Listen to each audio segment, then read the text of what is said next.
I'm saying good evening to everybody, and you are welcome once again to TechBiz. You know how we do it, Thursday after Thursday.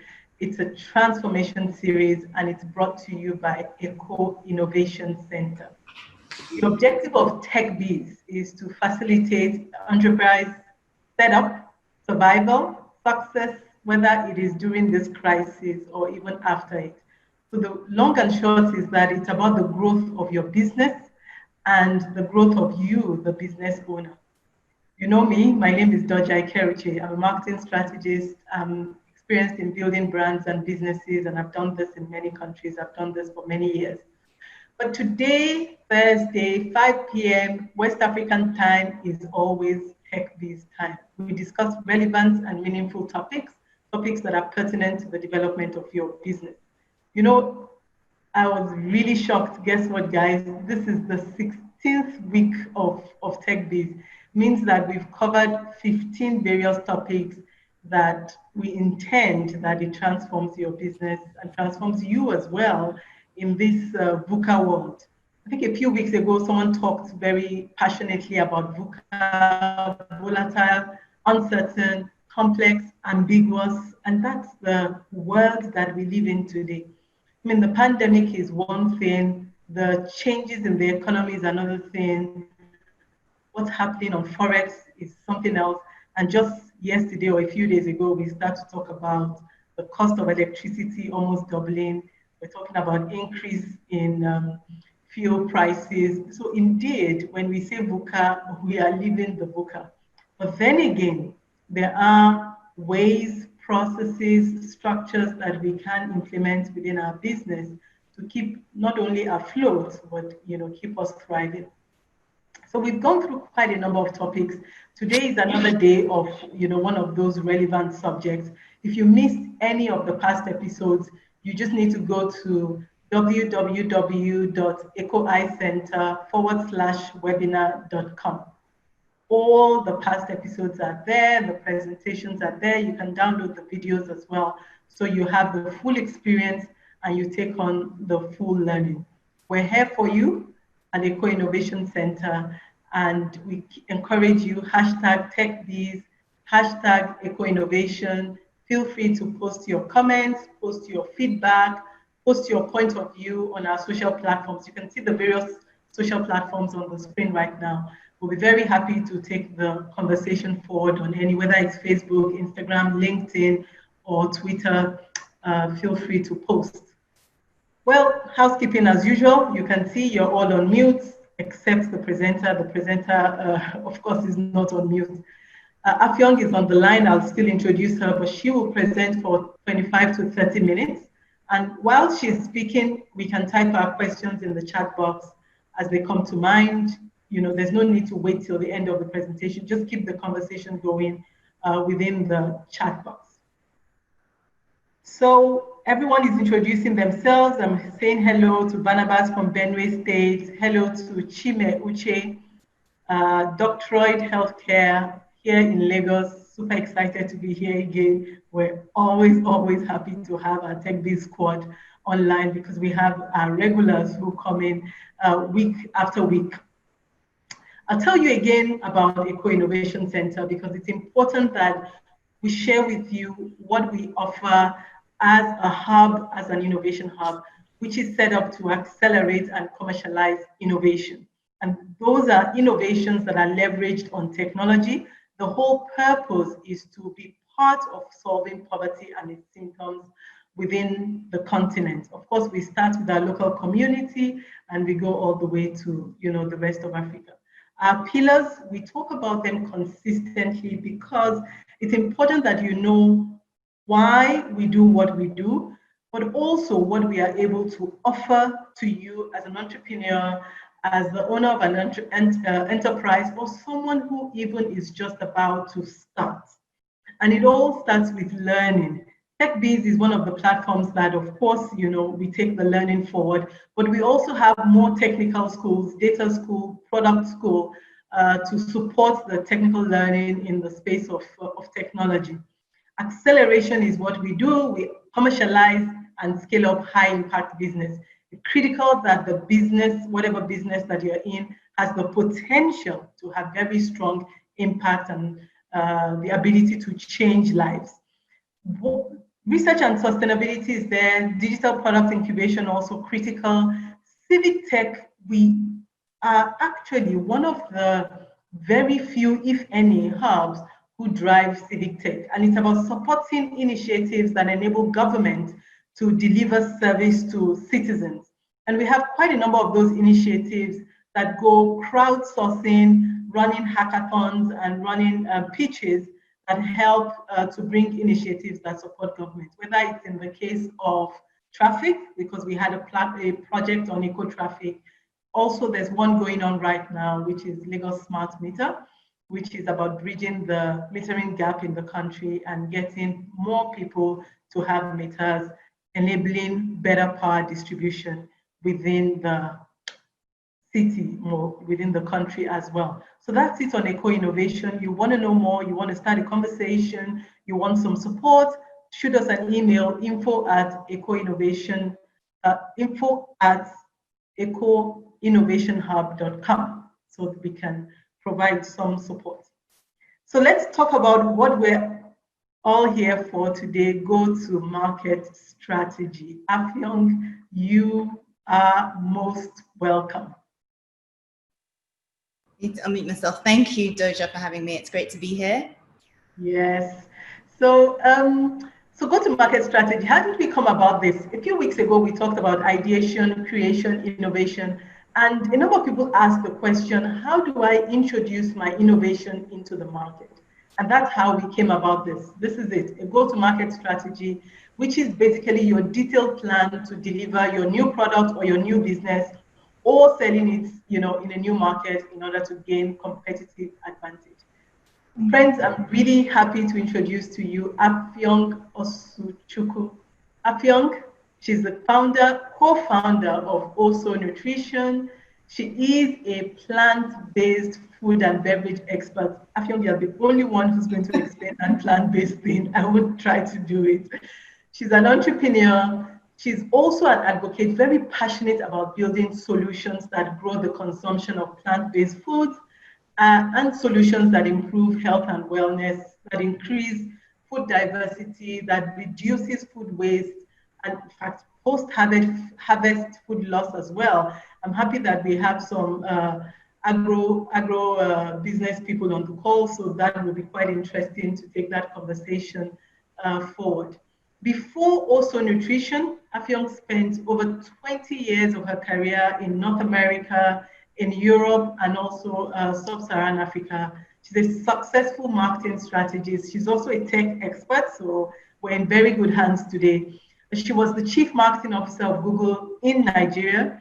She was also the Regional Head of Google Apps Marketing and Regional Head of YouTube Marketing for Sub-Saharan Africa. So I'm so happy, and I'm really looking forward to what you have to say to us or share with us today, Afyong, about go-to-market strategy. I'm not going to say any more. We're now in your hands. Take us through what GTM is and how we can build ours as well. Definitely. So again, thanks, Doja, for having me. I haven't done one of these in a very long time, so it's actually good to be able to share. And also, I think I've been out of the corporate environment for about 1.5 years now. So I've also had very many lessons as an entrepreneur. So I'm hoping that some of the lessons I have to share will be valuable to the people that are here on the call today. So to get started, Doja asked me to talk about go-to-market strategy because she's got a lot of questions. And this is an area that I've had quite a bit of experience in, and also not just as a business or as, leading a brand, but also as a consumer. And I think a lot of times when you're an entrepreneur, you also forget that you're a consumer as well sometimes, well, a lot of the time. So it's glad to be able to share that here. So if we can go to the next slide or kind of dive right in to the story here. So as Doja mentioned, I am the co-founder of Also Nutrition. It's a business I run with my partner, Foluke Oyeleye. We started this business. It's going to be 6 years next week, actually. Congratulations. Thank you. So Also Nutrition is a lifestyle company, and we focus on promoting wellness through food. And what we primarily do is provide grab-and-go healthy food options that can help the whole family meet their health and wellness goals. And I'll talk about, this is sort of our one-line or two-line elevator pitch for our business, which I think is really important for every business to have. It is, be able to describe your business in 1 or 2 sentences or less. They call it the elevator pitch because on an elevator ride, you should be able to share what your business does. So that's Oso Nutrition. We were founded in 2014, 6 years ago next week. So, and we're proudly Nigerian. You really crossed a big milestone, right? Because they do say that almost 90% of entrepreneurs or startups actually fold up before their 5th anniversary. So for you to be crossing into 6, it's real mega congratulations. Thanks. And we're really trusting that it won't just be 6, it will be 16 and 26 and on like that. Real longevity for your company. Thanks. We're also hoping that as well. It's been an interesting journey. So Tito, we can go to the next slide.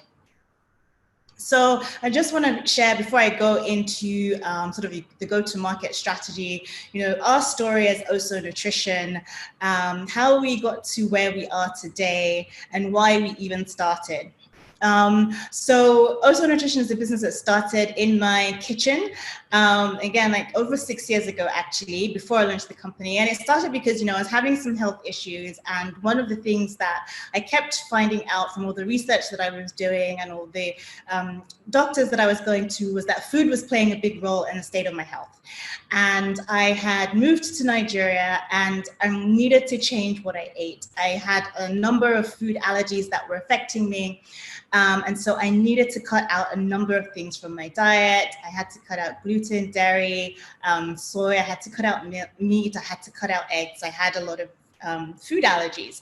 Now, I was working full-time, corporate role, executive position. I did not have time, even though I have a cook at home, did not have time to think about lunch. And every time I needed to eat lunch, I had looked around and I couldn't find anyone at the time that could meet my dietary needs in terms of providing food.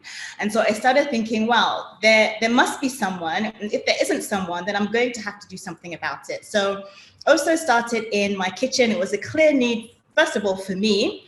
And then my partner, Foluke, as well, we've been friends for a very long time, over 20 years, actually, I think, was also dealing with some challenges related to food as well. And so when I started the business, literally 4 months after starting, she's like, I want to partner with you. We need to do this together. And so I actually want to thank her because, for someone to join you that early on in your business ideation and taking that chance on you and the idea, it's a big deal. So we joined together to build what is today Oso Nutrition. So again, first off, there was a very clear need, first of all, personally, but then also just looking around and speaking to people, finding out that we were not the only ones. Okay. Afion, there's a nugget there, right? Which is that, you had a need, and a lot of entrepreneurs say exactly the same thing. It started from something that they needed, couldn't find, and then started something, start to discover that more people need it. So when we talk about ideation, while there's a certain process to going through ideation, well, truth be told, this is another path. But interestingly enough, someone asked a question. He says he's amazed, Uche, amazed that you have not fought with your partner. How did you do it? Because corporate culture is very low. So how come you and Foluke have not fought? We disagree, but we know each other well. So I think, we are friends first and foremost, but we always put our friendship aside when it comes to business. Like when you're in business, even if it's your friend or family member, you have to put that relationship aside. It's very different and separate from a business relationship. And I think because we've learned one another well. She knows what is important to me. I know what's important to her. And also just making sure that you have a partner that complements your own skill set. Okay, so I'll talk about it later, but like, you know, she's very much a people person. I'm really not that much of a people person. And so we balance each other out. She's very much into operations and making sure logistics and staff welfare and everything is taken care of. I'm much more passionate about product development and marketing. I know I didn't have those skills. She has those skills. And so we really, I think we're almost like, you know, we're like, you know, a hand in a glove. We fit really well together. And I think when you're an entrepreneur, if you decide that you want a business partner, which I think is a good thing to do in this environment, because sometimes you just need to switch off. Like there are some days I cannot handle it. I switch off, I go offline, but I know that everything is taken care of because Fuluke is taking care of things for me. And she has her days too where she disappears and I'm like, okay, she's having a moment, I'm going to step in. And it balances out the stress and the pressure. But I think it's really important to make sure that whoever you decide to partner with, you know that person really well, you know what their strengths are and their weaknesses are, and you also know your own, but also know it's a partnership. The business is not going to grow if you're going to spend all your time and energy battling back and forth with one another. And also because when you start a business, yes, you know, also started in my kitchen, but once I partnered with Fuluke, it stopped being my business. It stopped being a hobby. It was a business that needed to grow. And so I have to take my emotions out of that situation to make sure that the decisions that we make are best for the business. So thanks, Uche, for that. Thanks, Afil. So yeah, so this is where we are. So we identified that there was a gap in the market. I think one of the things at the time was transparency. Obviously in Nigeria, people are always worried about their intellectual property. They don't want to share ingredients of any of their products or how they do things. But for someone who has food allergies, it's really important to know what goes in a product, what is in a product, so that that consumer can make an educated decision on whether to consume your product or not, because it has some adverse effects on them. So that was really important. And that was one of the things that we decided to do really early, was to make sure that everything that is in an OSO product is on the label and our customers never need to ask questions about what we do. And I will also talk about that in the context of building a strong brand. So we identified there was obviously a need, there was a gap in the market. So we built a business around that, and we also built products around that. And one of the things that we did when we started out, and I think one of the questions that people had asked when signing up, is we took a chance of being online only. Online only in 2014, 2015, when kind of e-commerce was still generally new in Nigeria. People, especially consumers, were not really sure about ordering things online and what they would get. There was still quite a bit of skepticism, and that was a big chance for us to take. We decided to take that chance for a couple of reasons. One, selfish reasons. Both Fuluke and I had full-time jobs, so we couldn't leave what we were doing to build a business on the ground, hands, you know, sleeves rolled up, hands on the ground right away. And being online enabled us to really have a concrete view of the business, even when we ourselves as the founders were remote a lot of the time. So everything that we do at OSO is online. They're shared in docs on Google Drive. We have an e-commerce platform. We see every customer's information. We know how many times they've ordered. We know what they've ordered. We know how much they've ordered for. We know payments that have come in. So everything is visible to us, even if we don't go on site every day. So that's really important. And we took a chance online, secondly, because we weren't sure where the business was going to go in the beginning. We didn't know if this was a thing. We didn't know if there was a big enough customer base. And we didn't want to necessarily put a lot of capital into something that we weren't sure was going to last. I mean, looking back now, we're in year 6, so you know, it's a different story. But when you're starting out, I think that's really important to be conservative. And then how do you build a brand online in Nigeria when there's always a lot of skepticism among people about ordering things that they can't feel, see, touch, or there's not a place that they can go to? So we really focused on building a strong brand. We focused on product quality. We started to build brand awareness. We've done a lot of work and continue to do a lot of work to educate customers about food and about wellness. Customer relationship management and supplier relationship management are extremely important to us. You know, it costs you to acquire a customer. So when you do have good customers, you have to take care of them and you have to make sure that they're happy with you so that they will order from you again. It's cheaper for you to keep a customer than to acquire a new one.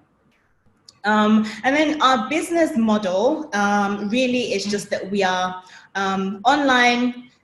We make your order when you order it, and we deliver to your door. That's our model from day one, and that's still our model today. So let's talk about go-to-market strategy, which is why we're here. So for me, the shortest story, the shortest explanation about a go-to-market strategy is it is how you get your product or your service to generate revenues and profits for your business. That's the short story. That is a go-to-market strategy. It's the connection between your product and your service and the money in your bank account. So it's really important when you think of a go-to-market strategy to think about this is what my end goal is. As long as you're not a not-for-profit organization, and even sometimes when you are, you still always have to think about that end goal. So a go-to-market strategy helps define how quickly you go to market, how efficiently you go to market, and how consistent you are when you're out there, and how consistent you are in generating that revenue and those profits that you seek. So we can go to the next slide. So why do you want to have a go-to-market strategy? Why should you have one? Okay, so it's really important because the link in all of this, in between the product and service and your revenue and profits, are the customers. If you don't have customers, you're not making money. If your customers are not happy, you're not making money. If you don't target the relevant customers, you're not going to make any money, right? You're going to lose money at that point. So in all of this, the key thing is your customers, and everything about your go-to-market strategy is how you build a base of those customers and how you convert those customers to exchanging money for the value that you're offering. Okay, so that's basically high level. That is what a go-to-market strategy is. So let's look at, what isn't a go-to-market strategy? What should you be thinking about? So Tito, we can go to the next slide. So with your go-to-market strategy, there are a number of things that are really important. Like I'd mentioned before, speed and efficiency. So a go-to-market strategy reduces the amount of time it takes you to go to market. So let's take, for instance, that you have an app and you want to launch your app. You want to launch it on the Google Play Store and on the Apple App Store. And you've built your app, you're ready to launch it, and you wake up in the morning and you realize that there are all these things that you have not done yet. Maybe you need to apply for your app to be on the store. Maybe it takes, a number of days or even weeks for your app to get approval. Maybe there are some extra steps you need to take. Having a go-to-market strategy, one of the things it will do, it will map out your launch path. How do you launch this product or service? And what are all the things that you need to do? So it really forces you to think through that process. The other thing, it's going to enable you to target the right customer. Now, I've heard a number of times people always say, oh, Nigeria's, Africa's largest economy. We've got 200 million people. The only two products that I know that 200 million people consume on a daily basis are air and water. Okay, so you're never really going to tap 200 million people. You also have to figure out where in the spectrum of potential customers you want to play. Some people want to play at mass market level, they're going for volume. Some people want to play in the middle, what we call the middle of the pyramid, so middle income earners. So you're going to probably have less volume, but you're going to have higher paying customers. A lot of people want to target the top, they call it the top 95%, right? The wealthy. And so each decision that you make in terms of who you want to target has an impact on how you launch your product and how you drive business. The next thing it'll do for you is it will help you manage costs. It will help you identify costs and it will help you manage those costs. So when you're launching a product, there are probably a number of things that you need to do. You may need to test the product, do some market research. A lot of people may be, for instance, if I had started Oso and launched the market right away and done a huge marketing campaign, I would have found that there were some smoothies that maybe people didn't like, or people were not interested in smoothies. Maybe I was targeting the right customers, and so I spent all this money targeting a certain type of customer or trying to launch a product that the market doesn't need or isn't ready for. The other thing also, it helps you identify, especially if you're doing things that, you know, in pharmaceuticals or in tech or in finance, it also helps you cover all the bases, basically your checks and balances. Do you have all your legal approvals? Have you gotten, you know, all your compliance done? Have you, are there any evaluations or assessments that you need to do in order to get approvals for, in order for you to go live with your product? So it helps you with that. Another thing you need to do, and another thing it helps with, is your path to growth. How do you want to grow as a business? The woman selling akara on the corner of the street is probably not trying to be the next Amazon or of the world, right? She's very happy on her corner of her street. She may decide that she's gonna, you know, she's gonna corner her own street and the street next to hers, but that's her business plan. She knows that she has enough footfall, enough customers coming through, she can own that corner. She's not trying to be global. If you're trying to be global, how is your, you know, your go-to-market strategy is going to help you plan that and the steps around that. It's also going to help you plan for and manage change. Obviously, everybody coming into 2020, nobody knew that there was going to be COVID-19. So a go-to-market strategy, if you've laid out your plan, it will be very clear to you on where in your plan you need to make changes in order to recover from such a situation. So again, it helps you define your change management. If you put a product out there and, you know, it's not getting great reviews or customers are complaining, you have a process for taking it off the market, fixing it, and putting it back out. The other thing that it does, it's going to help you define your brand. And we'll talk about brand a little bit later, but, you know, what brand are you putting out there? What is your brand ethos? What is your brand personality? Brands have personalities.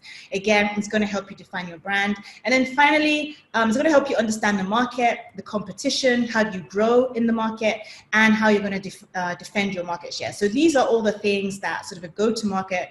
And I wouldn't say it's comprehensive because it can contain so much more, but these are some of the more important things in a strategy. So we can go to the next slide. Tito? Okay. So let's talk about some of these key elements that need to go in your business case. Now, whether you are thinking of starting a business or you have started a business already and you're trying to figure out how to grow, one of the things that your go-to-market strategy needs to have is a business case. Now, when you hear business case, don't think that you need like a 20-page document. Some business cases have been written on the back of serviettes or napkins in the past. They've been one page. I think the Google business case was a one-page document. And you can see where Google is today. So what does a business case do? It helps you justify the undertaking of a project. It helps you justify creating a business. It helps you think through why you want your business to exist. So it's one thing to say, okay, I have this product, but you need to justify why you have it. Is this product just for me and my personal needs? Or are there other people out there that could use it? Is there a bigger market than this for this product than currently exists? The next thing you want to do, again, is define your target market. And by defining your target market, what markets are out there? Is it just Lagos? Is it Lagos and Abuja? Is it, you know, rural communities? Is it only urban cities? Is it, you know, West Africa? Is this a product that I can take global to other emerging markets that look like the markets that are in Africa, so maybe in Asia or South America? So be really clear on where you think your potential target markets are, because that is going to help you now define your customer segments. So your target customer segments is something that you really need to think about. You may have a product idea. Your product idea may not be relevant for you, but it may be relevant for something else. For instance, you could create, maybe it's baby food, for instance, and it's baby food to help mothers feed their babies healthy food because they don't have the time to create that food and they don't want to buy processed foods from, you know, regular sources. So that could be it. But could that baby food be, you know, also sold to a toddler or to a primary school child? What are some of the things that you could do? So you really need to be clear on your target segment. Again, everybody is not your customer. You need to be very clear on that. And I always tell our team, you know, we always tell our team at OSO, everybody is not our customer, and that is okay.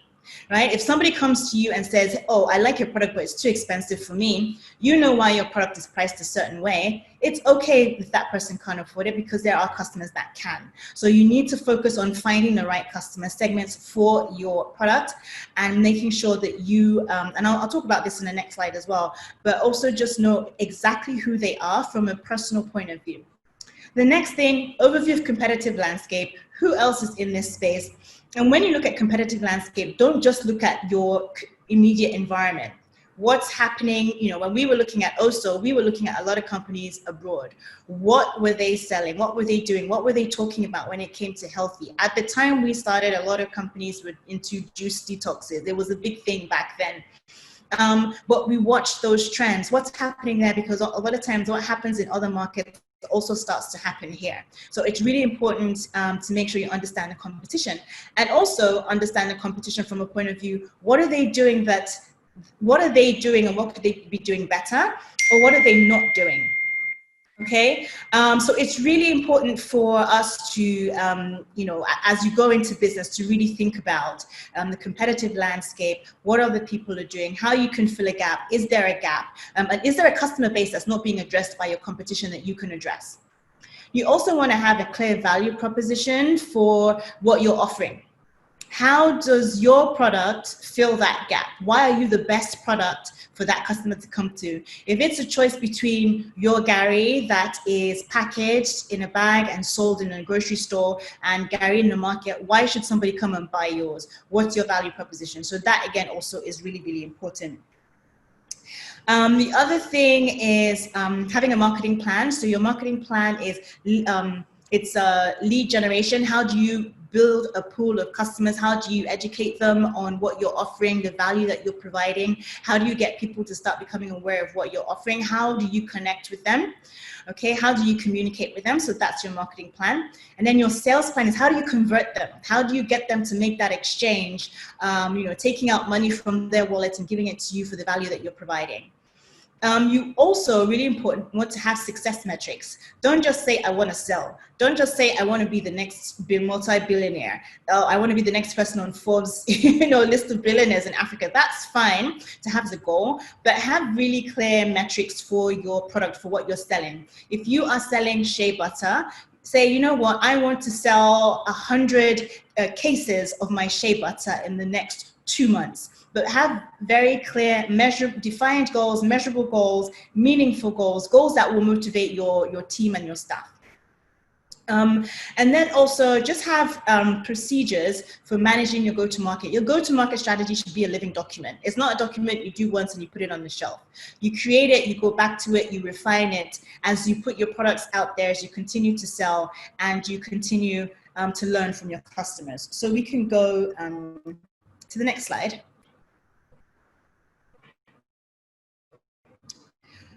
Tito, we can go to the next slide. Okay, so I keep talking about the customer, and they always say the customer is king, okay? The customer is king. Without the customer and them giving you money, you're not making any. That's just the truth. So you want to bring your target customer to life. This is something that I encourage all businesses to do. Create a name, a persona for your customer. Who is this person you want to target?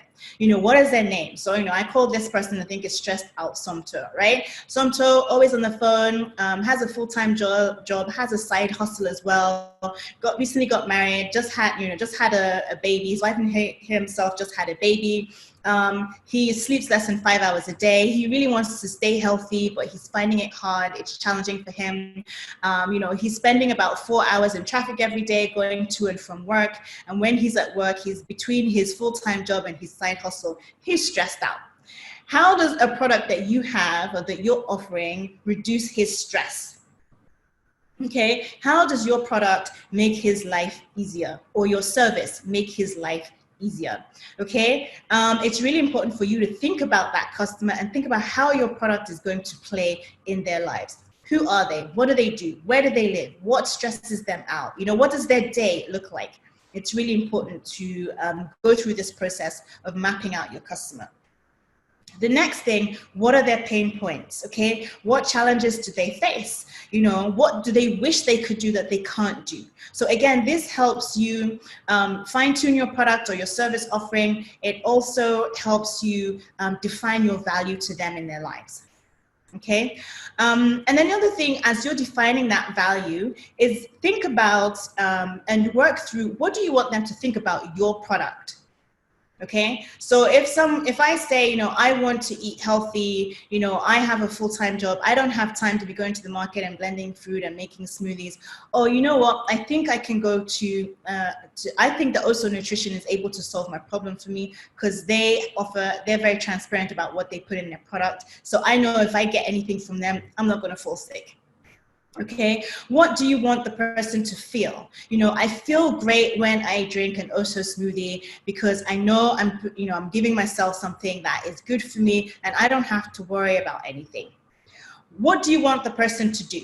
Every time I feel hungry and I'm out and about living my busy life, I know that I can pick up the phone and call Oso Nutrition and order something and they'll take care of me.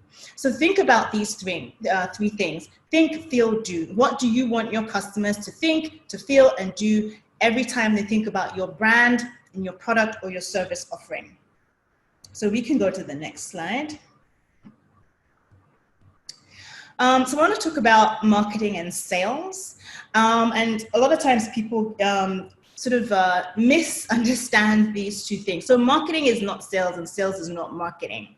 Marketing is the process that I had mentioned earlier of bringing out, is building your base. Okay, is tapping into that pipeline of potential customers. It's about grabbing their attention. It's about getting them interested in your product or service.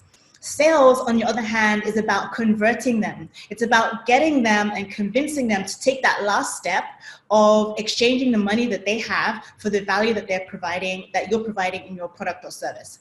Okay, so think of marketing as awareness, lead generation. Marketing hands over to the sales team, who now converts. The sales team takes the final step of converting customers over, taking care of them post sales, right? Getting them to repeat.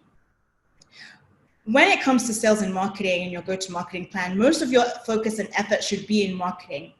If you build that base of potential customers, if you make them aware, if you let your brand be top of mind to them when they are thinking about that particular service or type of product that you're offering, it is easier for your sales team to do the conversion. Sales becomes easier.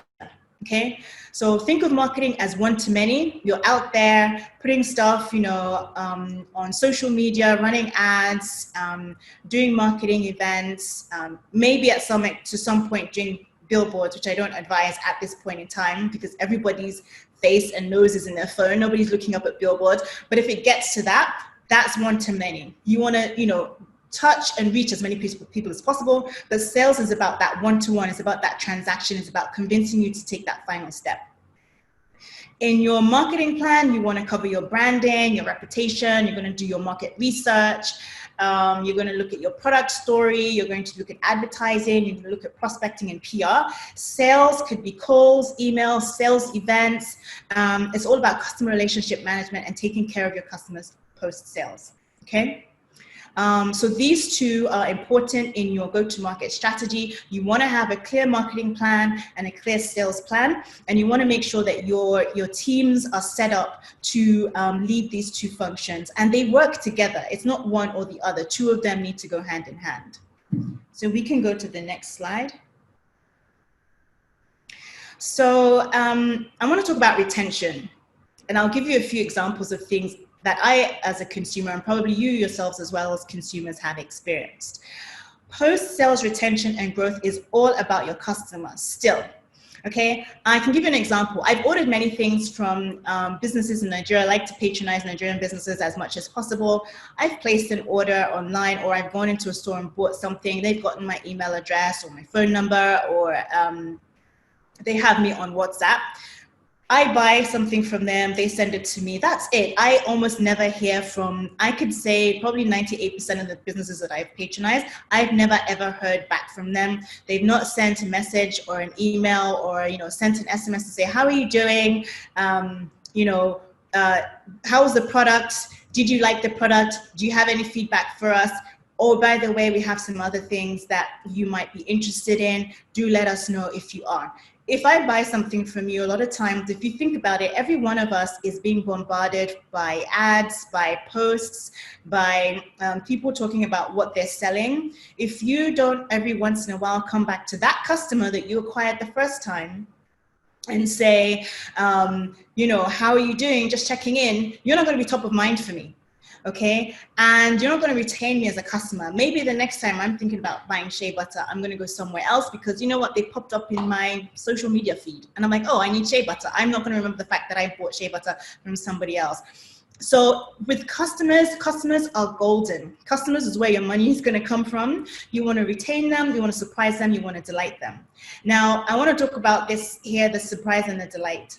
We've all seen, this is what I saw on Instagram. This is what I got. Okay. If you're a business, let's say you are an agribusiness, you are sharing on social media the fruits that you have, the vegetables that you have, and you're using stock images of bananas that look bright and yellow, there's no spots or anything, and you send me a bunch of bananas and they're tiny, they're different shapes, the color is all over the place, that's not a good experience. It's better that you show me exactly what you're offering so that I know what to expect when I receive it. The other thing also is delighting your customers as well. I think in this market, and I've had this conversation with so many people before, we have very low expectations of customer service. The person that who is holding your business phone, who's answering the line on your business phone, that person holds the keys to your bank account. That person can get a customer to spend with you, or it can chase that customer away. I'll give you another example. I was trying to order a vegetable that I saw. I went to a grocery store, saw this vegetable. I'm like, oh, let me get the farm's number. Got the number. I went back to the store to get some more. They didn't have it. I'm like, oh, I have the farm's number. Let me call. I called. The person on the phone had no idea what this vegetable was.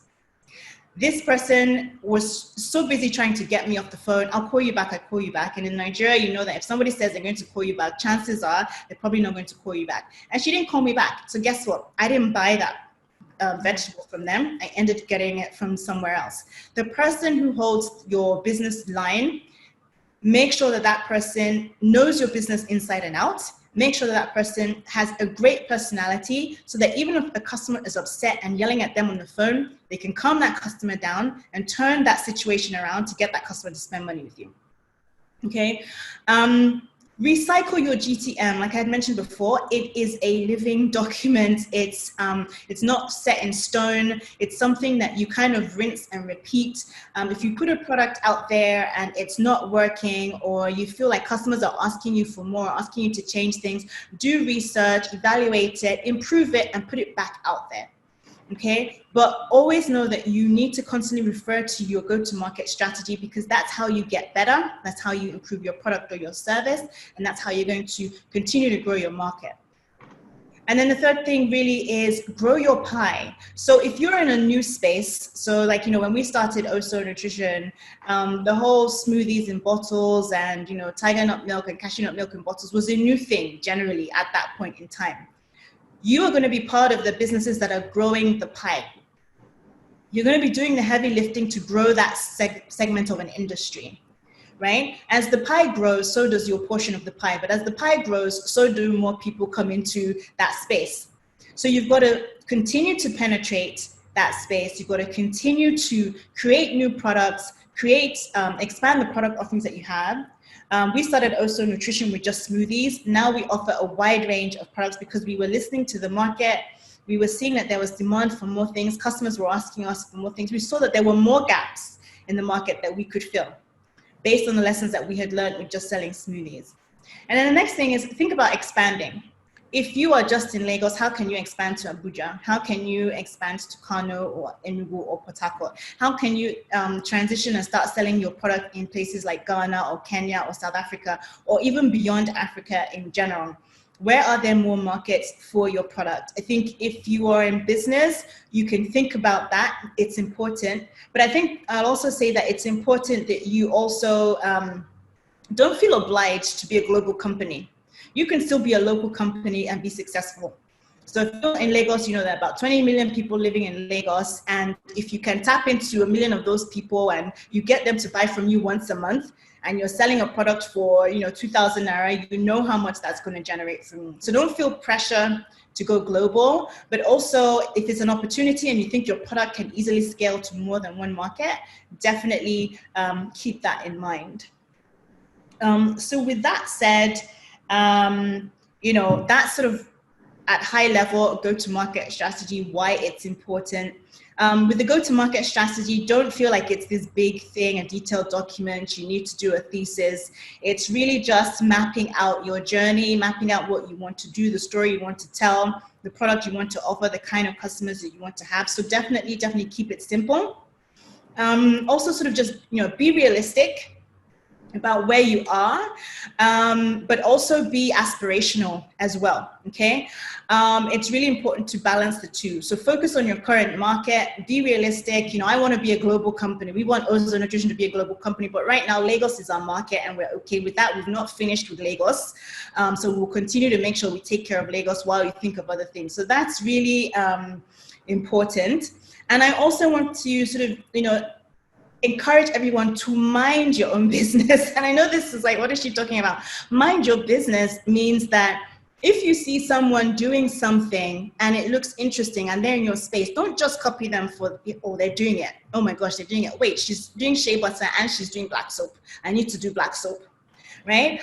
Why are they doing black soap? That company has they have their strategy. They have their approach, they have their objectives, they know where they're going. You need to also focus on yours. If you're so focused on what others are doing and reacting to what other businesses are doing, it's taking your focus away from what you are and what you want to be and how quickly you get there. So again, it's really important, especially in this environment where we're in a place where everybody's trying to get ahead. It's really important to just focus on your business. Make sure you've checked every box. Make sure you're taking care of your customers, you're retaining your customers, your staff are set up to succeed and help you to continue to grow your customers as well. So I'll say, just in summary, think about where you are. Starting a business, you've started a business, you have a product, you want to revamp that product or you want to expand your product offerings. Also think about where you want to go, whether you want to go national, whether you want to go regional, whether you want to go global. And then also think about what is it going to take to get you to that place, and making sure that every step that you take, you're taking it with the very clear objective of getting to that goal, whether it's 5 years, whether it's 10 years, whether it's 15 years. So that's Doja is sort of where, my thoughts on a go-to-market strategy. Thank you so much, Afyonga. I think it's quite it's robust, but also I like how you kept on telling us that this is not a thesis, because we've talked about so many plans. We talk about business plan, business model, planning, right? Of course, we know that planning is important, right? In any case, the quote says it's better to measure 7 times and cut once. So the time you spend on planning is extremely critical. Mm-hmm. However, right, at some point there seems to be, now I'm fed up of planning, can I please just go to the market? Can I just make sure I do this? So you see in the chat box, people are asking, but how is this different from a business plan? Is this just the same thing as a business plan? What's your take there? So for me, a business plan is about your overall business. A go-to-market strategy is really about that product that you want to start selling. Your product is not your business, right? So our business is also, we're a wellness business. We promote wellness through food. That's what we are. But we sell smoothies, we sell nut milks, we sell prepackaged salads. How do we get those prepackaged salads to market? Who are we targeting with those prepackaged salads? The people that we are selling smoothies to, are they the same people that we're selling the salads to? So it's really about, a go-to-market strategy is really about a specific product or service. It's not about your business overall. Your business overall could be, I want to be a savings app. I want to have I want to be a company that helps people save money, right, is different from the fact that I have a savings app or I have an investment app that falls under that company. So they're two different things. But even with business plans, for me, it's keep it simple. Like, you know, like I said, Google, the business case for Google was one page. Larry Page and Sergey Brin wrote the business plan on one page, and they got investors to come around and invest money in the business and look at where they are today. So it's really like, you know, I'm not a fan of having these like really detailed documents.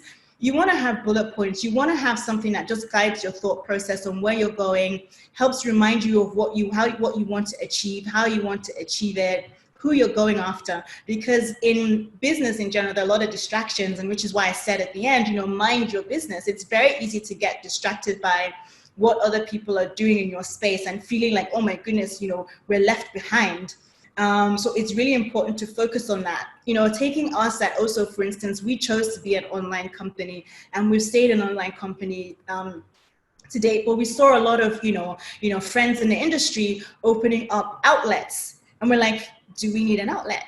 Like, should we have an outlet, right? If we were distracted, we probably could have opened an outlet, right? Instead of focusing on how do we be more efficient and effective and grow trust around our customer base so that they're okay ordering from us online, and we can manage our operational costs, right? Until that point in time comes where we feel, okay, maybe we need an outlet. But we didn't want to create an outlet as a reaction because everybody else in our space was doing that same thing. So I think a go-to-market strategy and even a business plan really helps to kind of bring those two things together. But it's really important that you don't write them and put them on a shelf. You need to keep going through them. You need to share it with your team, with your staff. Make sure that they understand it and buy into it as well and contribute to it, because without them, you won't be as successful as you could be. And they can also jeopardize your plans and your strategies if you're not careful. So, you know, I think they're really important documents to have. They're just guides, to be honest with you.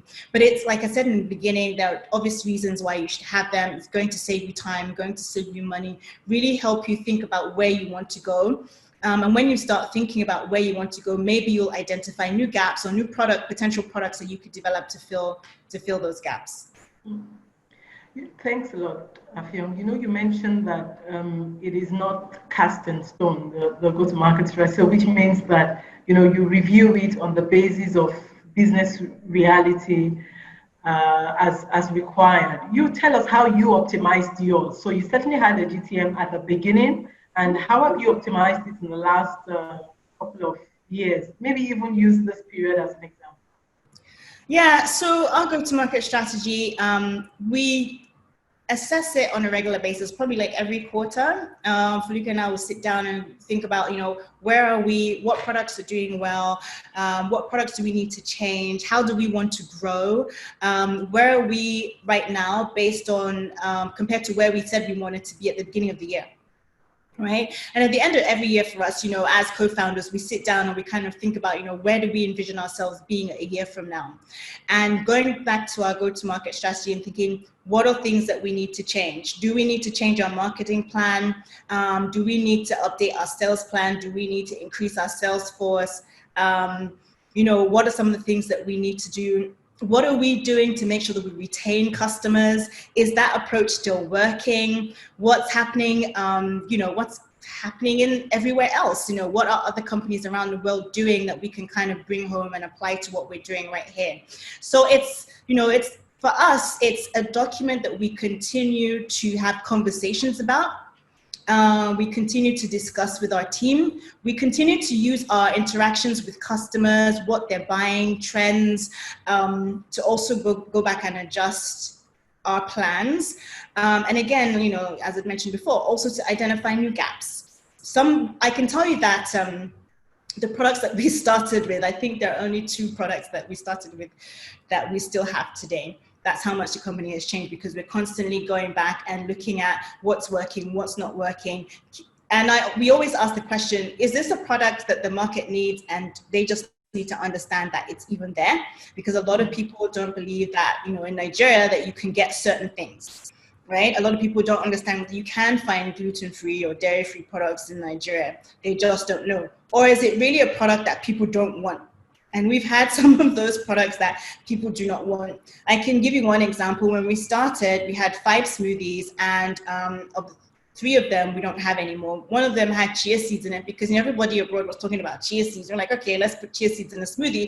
But then we found out that chia seeds swell and they become all gummy and gloopy. And so it was just a horrible smoothie. And people didn't enjoy it. So we took it back. But you don't figure these things out until you actually put your product out there in the market and you get feedback. And don't be afraid to put a product out there to get feedback from customers and take it off the market and revamp it and put it back out there. Someone had asked Halima, and she had mentioned previously that she was in the food business. And she said, in the diet and nutrition food business, is it compulsory to be certified education-wise in order to facilitate consumer education for your products? If not, will your experience with these food products be sufficient enough? So which means that if you want to go into diet and nutrition, do you have to be specially educated for it? Yeah, so experience base is fine. Yeah, so I think it depends on how you want to play in that space. So if you want to be a dietitian giving dietary advice or a nutritionist, obviously people go to school for that, and people will trust people that went to school for that. You can also be someone who has an honorary degree because you've done so much research and had so many personal experiences and you want to share that. I think it's really important for you to be very transparent in what your opinions that you're sharing and the products that you're offering. So, and also, for instance, neither Foluke nor I have degrees in nutrition or diets. It's called dietetic. But we have a lot of personal experience with food based on what's happened to us. That personal experience is still valuable to someone out there, right? But we don't claim that we're offering a product that as nutritionists, right? So we always educate our customers to say, you know what, we're offering these products, we know that they're healthy, they don't contain all these things that can potentially make you ill based on all the research that exists. So it's up for you, the customer, to make your decision on that. Right? We do have a medical practitioner that always reviews, and that we refer to, that always reviews what we're offering, but it's in our communication to the customer, it needs to be very, very clear. So my opinion is, if you want to be a certified nutritionist and that's how you want to sell yourself, that's one thing. If it's that I'm offering foods that are gluten-free, dairy-free, don't contain any additives or preservatives, you are communicating to the customer that according to you and what you're offering, these products are clean, and so they should learn to trust you as that. Now, I'm still going to keep going into the chat box, so anyone who wants to ask questions, but as well, please feel free to raise your hand so that the team can unmute you and you can ask your questions verbally. Unfortunately, for some reason, I cannot see the individual. So if you raise your hand, I wouldn't see, but I'm sure Tito can see and she'll unmute you. So I go back into the chat, so I read some more questions. And it's here will be Oluwasheyi asking, how does availability of financial capital affect a go-to-market strategy? Just hold the thoughts 1 second. I want to say that the presentation and the video is going to be available on the EIC website, ecoicenter.com/webinar, because so many people are asking. I said to reiterate it again. So please ask the question about money, financial capital. Yes, everybody is always going to talk about money in business. I always, depending on where you are, right, and what you're trying to do, I always believe that it's okay to start small. It's actually okay to also start with zero. One of the things that I learned while I was working at Google was to be scrappy. A lot of times when you want to go into business, you'll say, I want to have this huge manufacturing facility. I want to have all this staff. I want my products to be everywhere on day one. Really, be scrappy. If you need to start in your kitchen, start in your kitchen, because what that does, it enables you to test to see if this idea of yours, this product of yours, this service of yours, if it's even worth putting money into, and also how much. So I think that's really important, and everybody's always looking for, I need money to grow this business, but some of your best ideas, some of your most creative times are when you are strapped, and it's called bootstrapping. And even big companies do this. I know from my own experience with working as well, we bootstrap. Some of the best things, some of the best campaigns we ever created were when we barely had any budget. It makes you think outside the box. It forces you to be creative. That said, as your business starts to grow, which is why your business plan and your go-to-market plan are also critical, is you need to start thinking, how do you grow your business to the point where the business can sustain itself, where it starts generating enough profits for you to reinvest in the business. Don't make profits and go buy a new car. I mean, you can, or go on a fancy holiday, when reinvesting those profits back into the business can double your profits in the next year.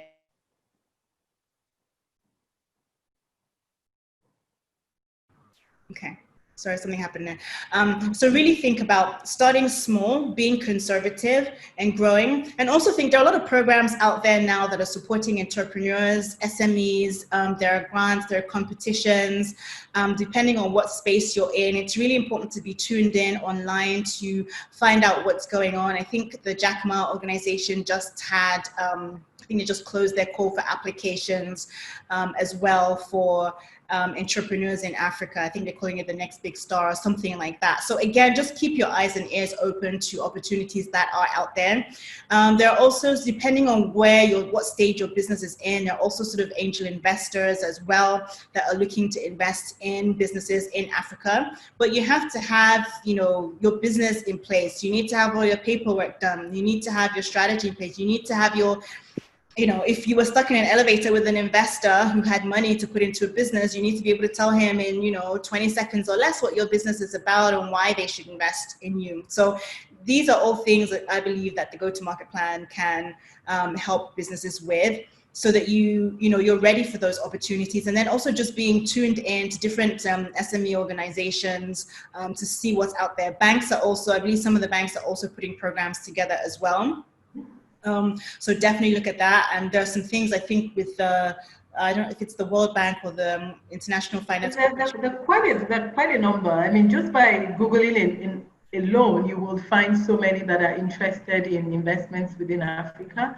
I think another thing that could, of course, help will be being part of your industry, whatever that industry is. Good to be part of the industry, because a lot of times investors go that route as well. I think, Saratu, you have the floor. Yeah. Hello. Good evening, everyone. Good evening. Yeah. My question goes to Afyong. Sorry about that. The name. Like you said, you started the Osu Foods from your kitchen. Mm-hmm. And you're saying we should have our paperwork ready. Mm-hmm. I want certain metrics that I'm always, confronted with, and it gives me a bit of a problem. Like, I'm doing something similar to yours. I'm into the wellness industry, which is under the preventive health. And every time people ask me, what is your market share? So I just want you to address that. I mean, how did you get your market share? What percentage are you addressing? Yeah, so market share, I'm glad you asked that question, actually. So market share and addressable market. Right now, one thing that, we always say is that the market is in its infancy, so it's growing. As you know, with most things in Nigeria, coming by any kind of data, reliable data, is tough. But you can estimate. Right, you can estimate and it's still okay. So you can say, depending on where you are, what city you are, you can say, if I take Lagos, for example, okay, there are 20 million people in Lagos, probably about, let's say about 3 to 4 million people work on the island or in the Alausa axis. I think that my share of that, I can try to get like 5% of those people to order from me, or 10% of those people to order from me, and I can get them to order from me once a week or once a month, and that translates into a specific amount, right? So you can say that, but I think that in telling that story, right, and anybody who's looking at investing in this space in Africa, sub-Saharan Africa, knows that data is hard to come by. Most industries are in their infancy and growing. Everybody in an industry is trying to grow that industry, whether they know it or not, right? Everybody's trying to grow a pie together, whether they're doing it together or they're doing it by themselves. We're all working to grow this pie. So I think it's really important to have some educated estimates around the space, around the addressable market, around the share. You know, there is some information out there. You know what the population is.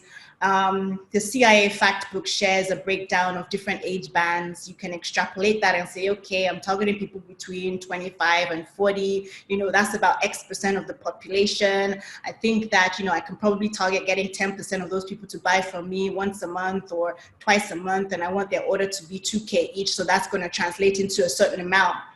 It's a little bit of a puzzle, but it's okay to make those kinds of estimates when you're asked those questions. It's not a science right now because the data just isn't there to support.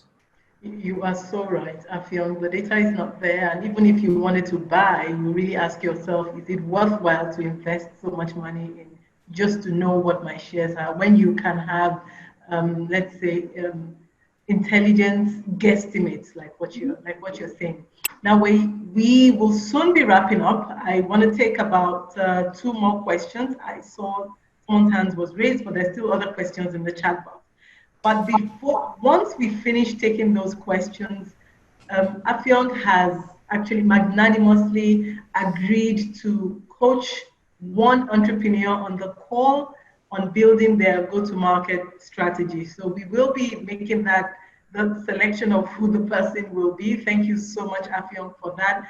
That's quite generous of you to want to share not just your knowledge, but also, you know, your competence to support our members in TECHBIZ. So another question from OO. In marketing my product online, is it compulsory to put my face out there? Can I promote my product only using pictures of the product or real people who use the product and content that educates, informs, and entertains? I think you asked this question when you were registering because it was one of the questions that we saw. It seems like people are pushing you to put your face in your content creation. What's your take there, Afyong? It's an interesting question. So I'll share with you that Fluke and I didn't reveal ourselves as the co-founders of OSO until last year, International Women's Day last year. We were very much behind the scenes. We wanted to grow a brand that people trusted. We didn't want them to just be interested in the brand because of who we were. And I also want to say that when it comes to branding, it's actually, I think it's a little dangerous for your brand to be tied to a person, even if that person's the owner or the founder of the business, because anything can happen. You want to build a business that will survive beyond you as the founder, and a brand that will grow, that people will trust whether you are there or not. And I think I do remember seeing this question as well. When you're on online or on social media, a lot of times you get followers.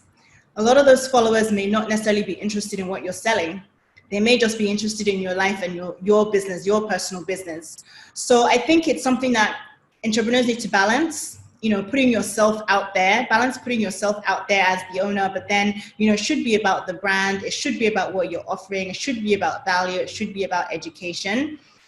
They can know who you are because people buy from people at the end of the day, right? They prefer to buy from people. So it's good for them to know who you are, that you're a person, you're real. They want to know that you're passionate about what it is that you're selling to them.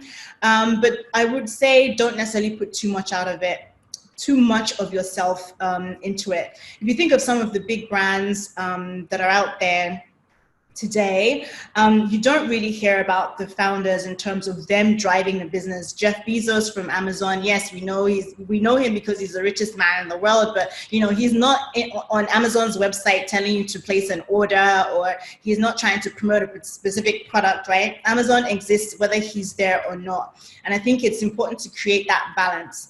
And I'll also say, again, actually, this brings up about social media as well. A lot of businesses focus on, I only have, 1,000 followers or 10,000 followers. If you have 10,000 followers on social media and 10% of those people are not paying customers, you're doing too much work, right?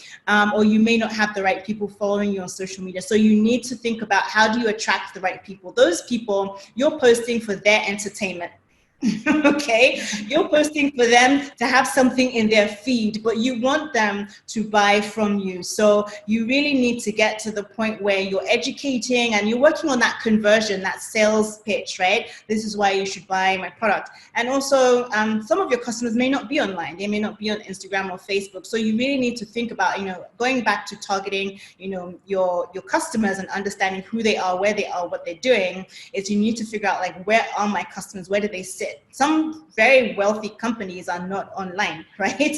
And they're okay with that. Some of them have a one-page website and they're okay with that. Their customers are not there. So you really need to think about who your customer is, where you're putting your energy, to make sure that you are really focused on building your base, building your pipeline, and then you're converting that pipeline into paying customers. If you do have those people following you on social media, and you think that they are the right people, definitely try to find ways to incentivize them, whether it's through promotions, whether it's through education, whether it's through webinars. And it doesn't have to be you, the owner of the business or founder, doing it. It can be a member of your staff. Most people just want a touch point with a brand. They want human interaction. And so a lot of times it's important for us to, as business owners, to think about how can we give that personal touch without, necessarily it being dependent on you. Because as a business owner, the face of the company being dependent on you actually can add a lot of stress to you as well. And a big risk as well, yeah.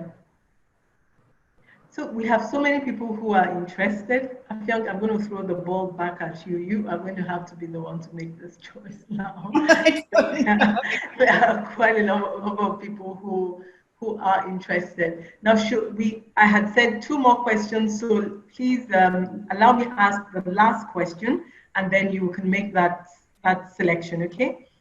So, Pressure. I'm trying to see, this is just so many questions.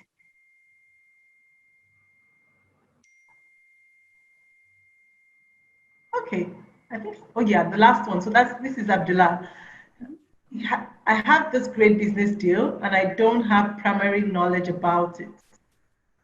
How do I get someone who has the knowledge and then get investors that are likely to invest? Oh, wow.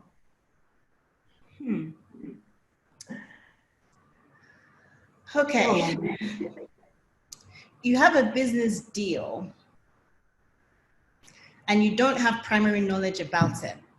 So is it this, I'm trying to understand, maybe is it someone has brought an idea to you, and you're not really, it sounds like an interesting opportunity, but you don't have a lot of information on it and you're not sure?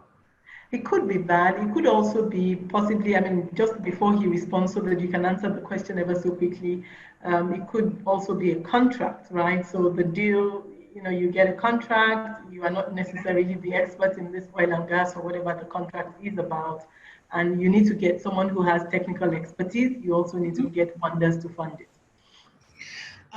If you're going to get partners to fund, I think you do have to develop a knowledge base around it, even if you're not the expert. So I think a couple of things to think about doing is finding people that do have knowledge that can either consult for you or advise you on this, because I think it's also, it may be an opportunity, but it's okay to pass on some things sometimes if you're not really sure, because you don't want to get yourself into a sticky situation.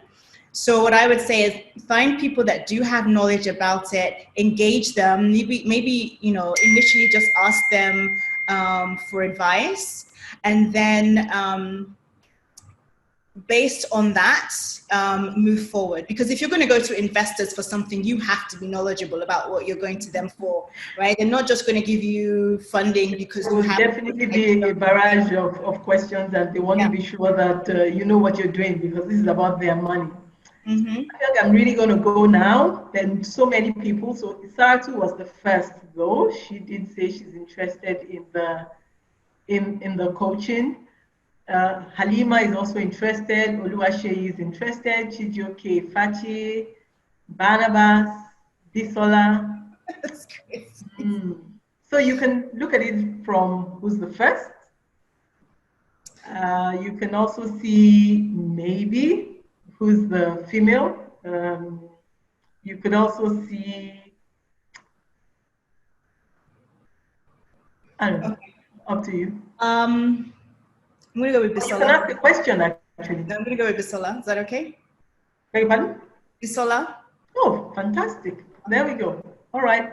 So Bisola, could you just send to me privately your email address so that we can be in touch with you and then we can make the connection.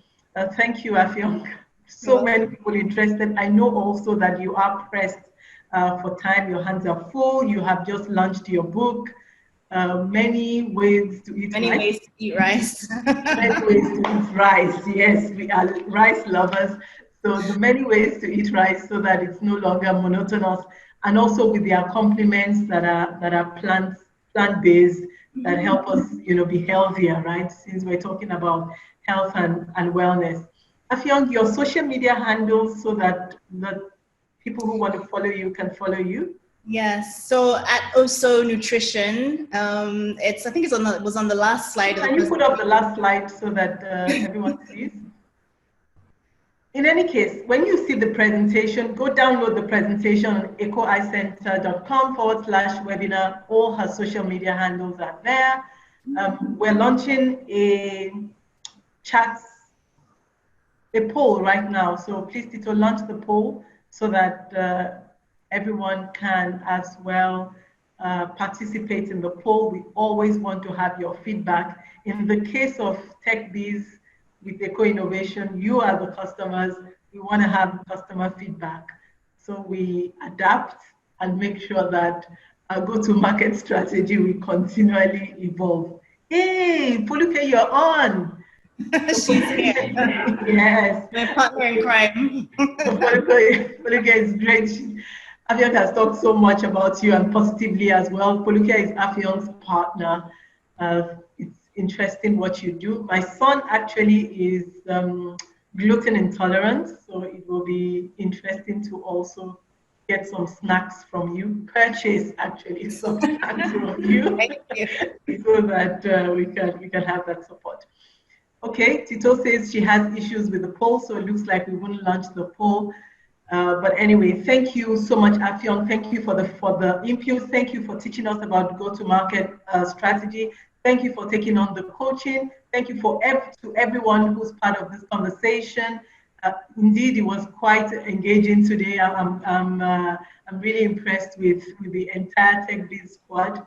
Next week is another connection. Next week, Thursday at 5 p.m. We're going to be talking about valuation. So please join that conversation as well, because it's important we know, especially for people who want to go to the market, who want investors, people who want to be purchased, or people who want to sell part of their business.